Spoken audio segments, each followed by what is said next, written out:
Hi, I'm Rob and this is Gems of War.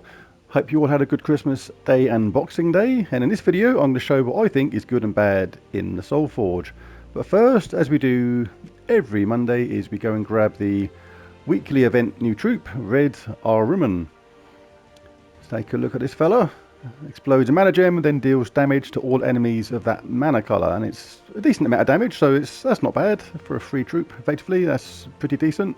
The traits are nothing fantastic, but it is only a epic level, so we'll grab that. What I always do is get these to Mythic, if you can afford it, with the glory. And what I also tend to do as well is pop back later on as well and grab another 3 of them once they've been ascended. So if I wanted to, I could have a team of 4 of those for whatever reason. Also recommend grabbing the Spoils of War. Again, if you have excess glory, I get 10 of these every single week. Just nice, easy keys. And treasure maps, which I'm never going to use, so hey ho, might as well get it anyway. Right, now on to the Soulforge. Let's take a look at the weapons first. All these ones, the Heart of Xanathos, Soul of Xanathos, Duskbringer, Trick and Treater here all the time, so I'll ignore them. They are all in previous Soulforge videos, or the very first one at least.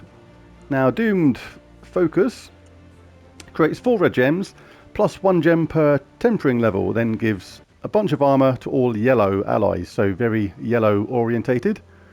If the enemy has a doom, eliminate all armor from a random enemy, so pretty situational. I'm not a fan of these dooms that do this kind of thing. The dooms that are really worth the gems are the ones that do damage and then transform a gem to doom skulls. They're the ones that are really good.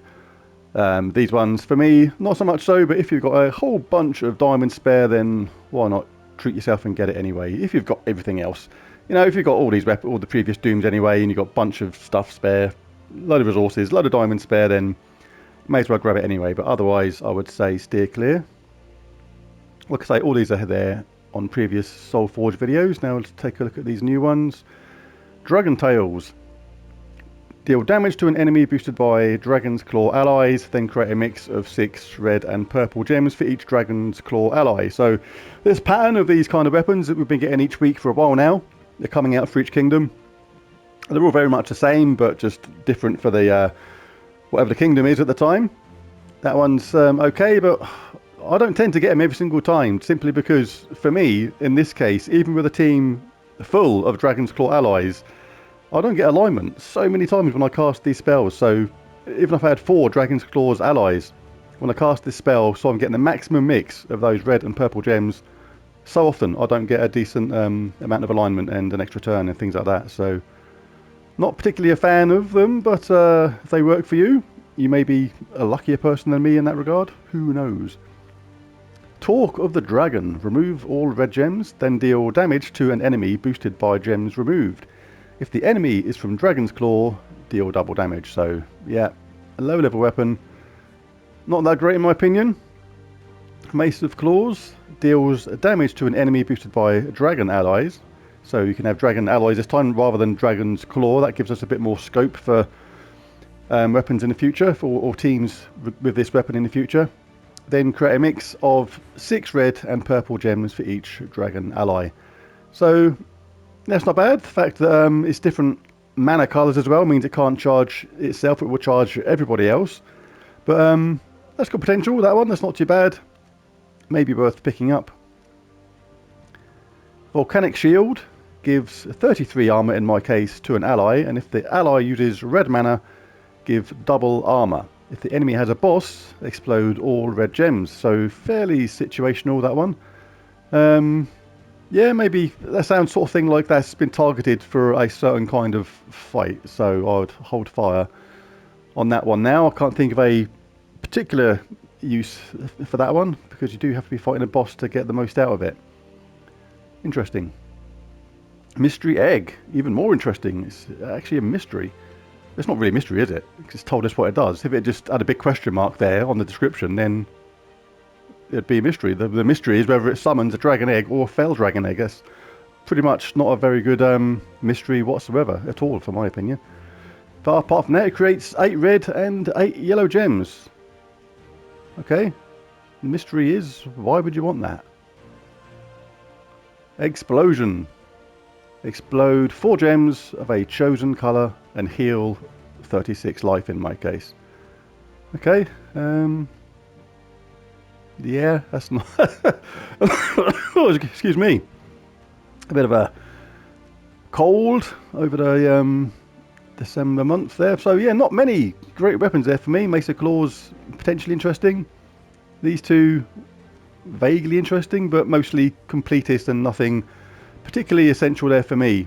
Let's take a look at the troops now. I hope they're more interesting than that. Right, a lot of these ones like Hatire Ascendant, Leonis Tower, Zulgoth are there all the time, so I'm going to ignore them, and they are in previous videos. So let's start with Arc Proxy Avendra. Love this troop. I think she's really good. The high mana cost seems like a bit like, wow, this can take ages to cast, but it doesn't. The fact that she's Divine and Elf means you can use her with Divine Ishbala to give her a nice boost on that mana start. And when she casts, normally she really means business. Converts all yellow gems to Uber Doomskulls, then Curse, Web and Poison the strongest enemy. The traits are not so bad. Immune to Mana Drain, Silence, Fairy Fire and Web, which means basically she cannot be stopped from casting this spell. All those things that normally restrict somebody from casting, like Silence or Mana Drain, cannot apply to her, so that's really, really cool.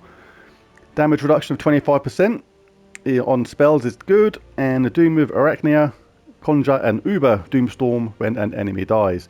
So the only thing with this troop is she is super powerful and really good, and I do like her a lot, but she's very high risk, high reward. You can really only risk casting her when there's often a 4 match from yellow to Uber Doomskulls. If you don't do that, you risk a massive retaliation from the enemy, giving you a ton of damage back.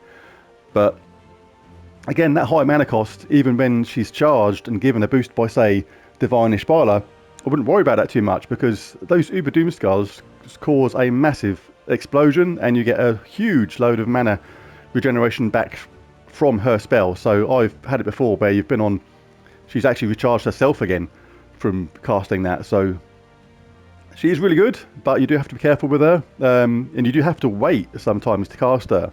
It's not a case of spells ready to go, let's cast away. If there's no yellow to Uber Doomskull's alignment, you do have to wait, because otherwise you're just going to be setting up the opposition a lot of the time.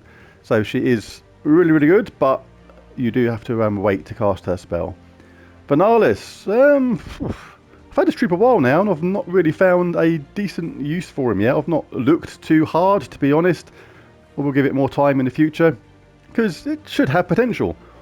Give, in my case, 35 attack to the first 2 allies, and 35 life to the 2 weakest allies, and give 10 magic to the 2 strongest. So, sounds like it could have potential, but yeah, a bit of work on that to actually find out what's, the best way to make use of his spell.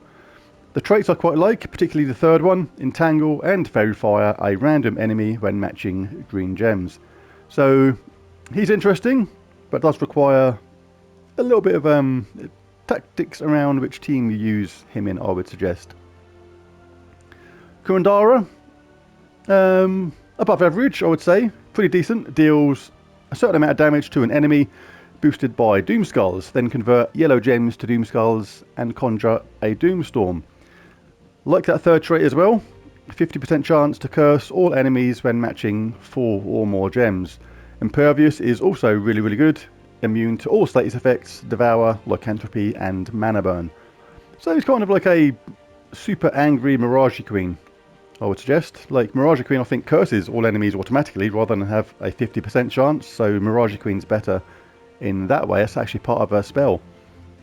And she obviously does green to skulls. This guy does yellow to Doomskulls, so, and does damage too. So it's good, but the weakness of him being there right now is Arc Proxy Avendra. She also does convert yellow gems, and I would rather have Arc Proxy Avendra than Kurandara for the same diamonds.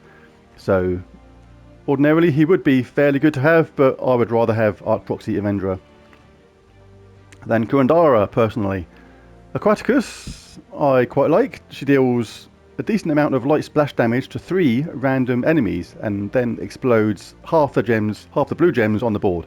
So has decent damage potential and decent mana gen for the team potential as well.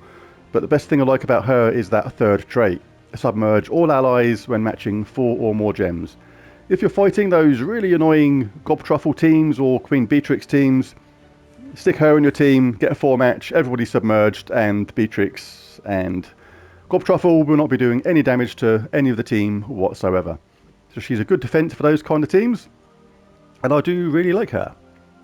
Right, is that any more? Nope. Now we're on to the legendaries. As ever, I don't usually recommend crafting legendaries. They turn up in chests much more often than mythics do, so you're better off saving your diamonds for that reason alone.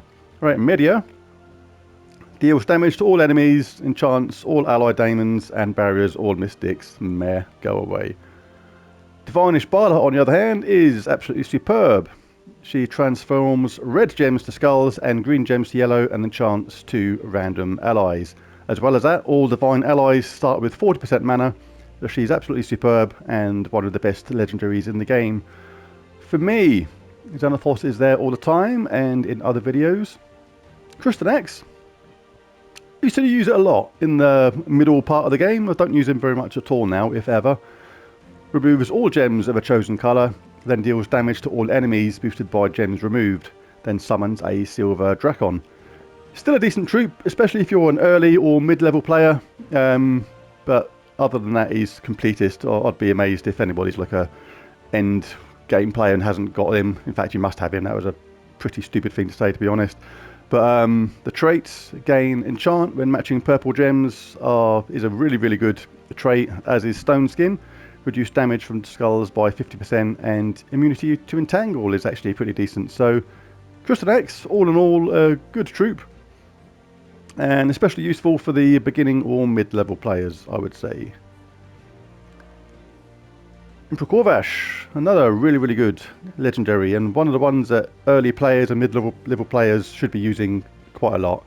Very good in true damage teams, deals true damage to the first 2 enemies, then stuns them and drains their mana. Really handy. You have this guy in first place in the team. He gains 3 to all skills if in first position, while has a 25% reduced damage from skulls, which is handy, and also stuns a random enemy on 4 or 5 gem matches. So all the traits are useful as well.